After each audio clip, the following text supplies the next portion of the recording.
நம்முடைய கையாகப்பட்டது நம்ம உடம்புனுடைய remote control. இந்த கையில் ஒவ்வொரு விரலும் ஒவ்வொரு பஞ்சபூதத்தில் ஒன்றை குறிக்குது. பார்த்துக்கோங்க.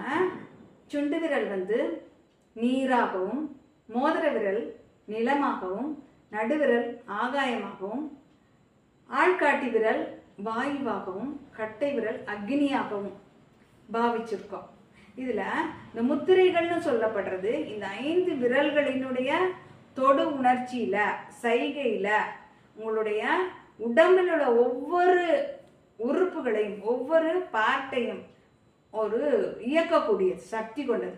அதுதான் சொல்றது பேசாமல் பேசும் முத்திரைகள்னு சொல்றது. நீங்க எந்த வியாதியா இருந்தாலும் மாத்திரை மருந்தே எடுக்காம முத்திரைகள் தொடர்ந்து பிராக்டிஸ் பண்ணிக்கிட்டே இருக்கும்போது அந்த வியாதியிலிருந்து நீங்க விடுபட முடியும். இது அனுபவபூர்வமாக உணர்ந்த உண்மை. இன்னைக்கு முதலாவதாக நம்ம பார்க்க இருக்கிறது வருண முத்ரா. உங்களுடைய சுண்டு விரல் அது நீர்னு சொல்லியிருக்கோம் இல்லையா, சுண்டு விரலுடைய நுனிப்பகுதியையும் கட்ட விரலுடைய நுனிப்பகுதியையும் ரெண்டையும் மட்டும் தொட்டுக்கணும். மீதி 3 விரல்கள் நேர நீட்டிட்டு இருக்கணும். இந்த முதிரையை வெறும் வயிற்றுல, காலையில வெறும் வயிற்றுல தொடர்ந்து 15 நிமிடங்கள் பிடிச்சோம் அப்படின்னாக்கா நம்மளுக்கு செரிமான சக்தி அதிகரிக்கும்.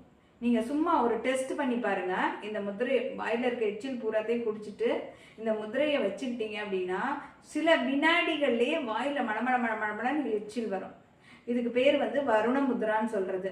இந்த முத்ரா பிடிக்கும் போது உங்களுக்கு பசி தாகம் ஏற்பட்டனா கூட அதை சரி பண்ணிடும்.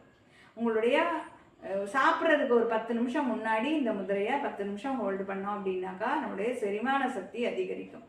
உடம்புல ஒரு ஈரப்பதத்தை ஏற்படுத்தும். உடம்பை ஒரு கூலா வைக்கக்கூடிய அருமையான முதிரை இந்த வருண முதிரை.